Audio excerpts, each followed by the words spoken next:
அதிகாரம் 11.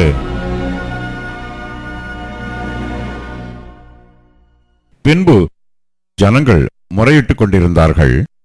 அது கர்த்தருடைய செவிகளில் பொல்லாப்பாய் இருந்தது. கர்த்தர் அதை கேட்டபோது அவருடைய கோபம் மூண்டது.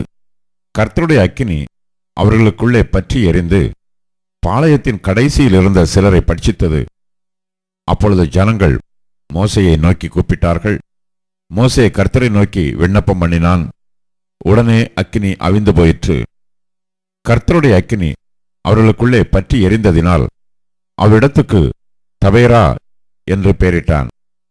பின்பு அவர்களுக்குள் இருந்த பல ஜாதியான அந்நிய ஜனங்கள் மிகுந்த இச்சை உள்ளவர்களானார்கள். இஸ்ரவேல் புத்திரரும் திரும்ப அழுது, நமக்கு இறைச்சியை புசிக்க கொடுப்பவர் யார்?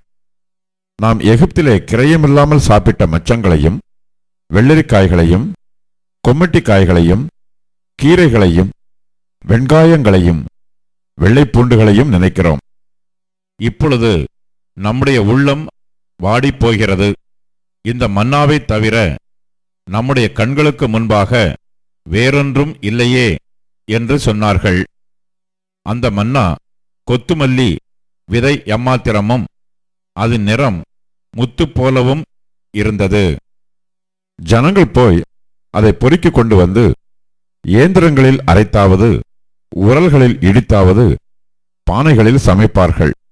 அதை அப்பங்களுமாக சுடுவார்கள். அதன் ருசி புது ஒலிவ எண்ணெயின் ருசி போல் இருந்தது. இரவிலே பாளையத்தின் மேல் பனி பெய்யும் போது மன்னாவும் அதன் மேல் விழும்.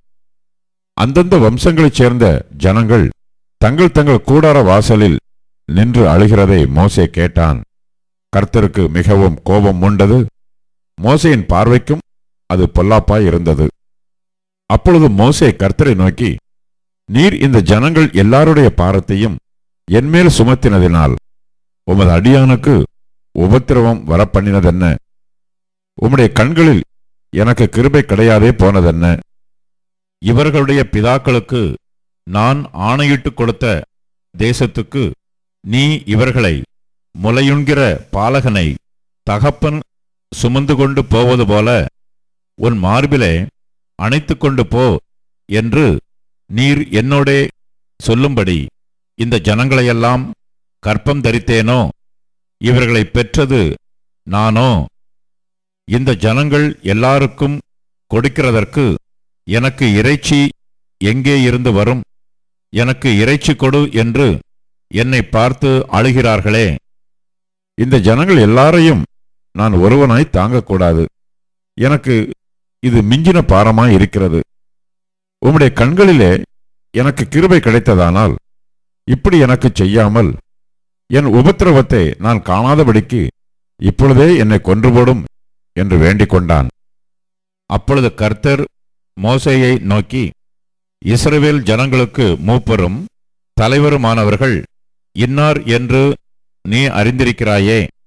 அந்த மூப்பரில் 70 பேரை கூட்டி அவர்களை ஆசரிப்பு கூடாரத்தினிடத்தில் அங்கே உன்னோடே கூட வந்து நிற்கும்படி செய். அப்பொழுது நான் இறங்கி வந்து அங்கே உன்னோடே பேசி, நீ ஒருவன் மாத்திரம் ஜனங்களின் பாரத்தை சுமக்காமல் உன்னோடே கூட அவர்களும் அதை சுமப்பதற்காக உன்மேல் இருக்கிற ஆவியை அவர்கள் மேலும் வைப்பேன். நீ ஜனங்களை நோக்கி, நாளைக்காக உங்களை பரிசுத்தம் பண்ணுங்கள். நீங்கள் இறைச்சி சாப்பிடுவீர்கள். எங்களுக்கு இறைச்சி சாப்பிட கொடுப்பவர் யார் என்றும், எகிப்திலே எங்களுக்கு சௌக்கியமாய் இருந்தது என்றும் கர்த்தருடைய செவிகள் கேட்க அழுதீர்களே. ஆகையால் நீங்கள் சாப்பிடும்படி கர்த்தர் உங்களுக்கு இறைச்சி கொடுப்பார். நீங்கள் 1 நாள் 2 நாள் 5 நாள் 10 நாள் 20 நாள் மாத்திரமல்ல, 1 மாதம் வரைக்கும் புசிப்பீர்கள். அது உங்கள் மூக்காலே புறப்பட்டு உங்களுக்கு தெவிட்டி போக மட்டும் புசிப்பீர்கள். உங்களுக்குள்ளே இருக்கிற கர்த்தரை அசட்டை பண்ணி, நாங்கள் ஏன் எகிப்திலிருந்து புறப்பட்டோம் என்று அவருக்கு முன்பாக அழுதீர்களே என்று சொல் என்றார். அதற்கு மோசே, என்னோடு இருக்கிற காலாட்கள் 6 லட்சம் பேர், 1 மாதம் முழுவதும் புசிக்கும்படி அவர்களுக்கு இறைச்சி கொடுப்பேன் என்று சொன்னீரே. ஆடு மாடுகளை அவர்களுக்காக அடித்தாலும் அவர்களுக்கு போதுமா? சமுத்திரத்து மச்சங்களையெல்லாம் அவர்களுக்காக சேர்த்தாலும் அவர்களுக்கு போதுமா என்றான். அதற்கு கர்த்தர் மோசேயை நோக்கி, கர்த்தருடைய கை குறுகி இருக்கிறதோ, என் வார்த்தையின்படி நடக்குமோ நடவாதோ என்று நீ இப்பொழுது காண்பாய் என்றார். அப்பொழுது மோசே புறப்பட்டு கர்த்தருடைய வார்த்தைகளை ஜனங்களுக்குச் சொல்லி, ஜனங்களின் மூப்பரில் 70 பேரை கூட்டி கூடாரத்தைச் சுற்றிலும் அவர்களை நிறுத்தினான். கர்த்தர் மேகத்தில் இறங்கி அவனோடே பேசி அவன் மேல் இருந்த ஆவியை மூப்பராகிய அந்த 70 பேர் மேலும் வைத்தார். அந்த ஆவி அவர்கள் மேல் வந்து தங்கின மாத்திரத்தில் தீர்க்க தரிசனம் சொன்னார்கள். சொல்லி பின்பு ஓய்ந்தார்கள். அப்பொழுது 2 பேர் பாளையத்தில் இருந்து விட்டார்கள். ஒருவன் பேர் எல்தாத், மற்றவன் பேர் மேதாத். அவர்களும் பேர் வழியில் எழுதப்பட்டிருந்தும் கூடாரத்துக்குப் போக புறப்படாதிருந்தார்கள். அவர்கள் மேலும் ஆவி வந்து தங்கினதினால் பாளையத்தில் தீர்க்க தரிசனம் சொன்னார்கள். ஒரு பிள்ளையாண்டான் ஓடி வந்து, எல்தாதும் மேதாதும் பாளையத்தில் தீர்க்க தரிசனம் சொல்லுகிறார்கள் என்று மோசேக்கு அறிவித்தான். உடனே மோசேயினிடத்தில் உள்ள வாலிபரில் ஒருவனும் அவனுடைய ஊழியக்காரனும் நூனின் குமாரனுமாகிய யோசுவா பிரதியுத்தரமாக, என் ஆண்டவனாகிய மோசேயே, அவர்களை தடைபண்ணும் என்றான்.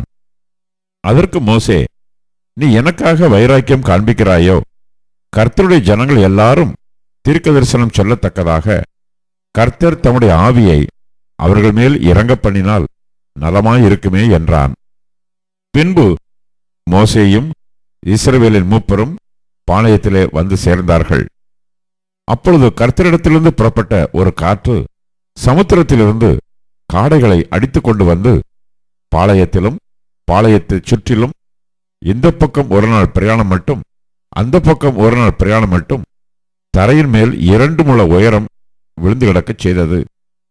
அப்பொழுது ஜனங்கள் எழும்பி அன்று பகல் முழுவதும் இரா முழுவதும் மறுநாள் முழுவதும் காடைகளைச் சேர்த்தார்கள். கொஞ்சமாய் சேர்த்தவன் 10 ஓமர் அளவு சேர்த்தான். அவைகளை பாளையத்தை சுற்றிலும் தங்களுக்காக குவித்து வைத்தார்கள். தங்கள் பற்கள் நடுவே இருக்கும் இறைச்சியை அவர்கள் மென்று தின்னு முன்னே கர்த்தருடைய கோபம் ஜனங்களுக்குள்ளே மூண்டது. கர்த்தர் ஜனங்களை மகா பெரிய வாதையால் வாதித்தார். இச்சித்த ஜனங்களை அங்கே அடக்கம் பண்ணினதினால் அந்த ஸ்தலத்துக்கு கிப்ரோத் அத்தாவா என்று பெயரிட்டான். பின்பு ஜனங்கள் கிப்ரோத் அத்தாவா என்னும் இடத்தை விட்டு ஆசரோத்துக்கு பிரயாணம் பண்ணி ஆசரோத்திலே தங்கினார்கள்.